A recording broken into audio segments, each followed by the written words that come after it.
So students, let's move towards question number 2 और अभी हम क्या कवर कर रहे हैं? Short answers. So let's see. Next question हमारे पास है, which organisation was established for the development of mineral resources. अब इसके अंदर तो बिल्कुल भी आपने कहानियां नहीं लिखनी, आपने सीधा सीधा जो आपकी ऑर्गेनाइजेशन काम कर रही है मिनरल रिसोर्सेज के ऊपर उसके बारे में लिख देना है. हमारे पास इसका आंसर ये होगा कि द मिनरल डेवलपमेंट कॉरपोरेशन. अगर आप चाहते हैं तो आप इसको लिख सकते हैं ब्लैक पेन से, जैसे मिनरल डेवलपमेंट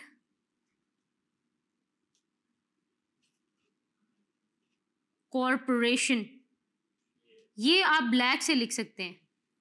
सो अगर आप चाहते हैं तो आप मिनरल डेवलपमेंट कॉरपोरेशन जो है सिर्फ और सिर्फ ये आप ब्लैक में लिख लें ताकि ये थोड़ा सा हाईलाइट हो जाए.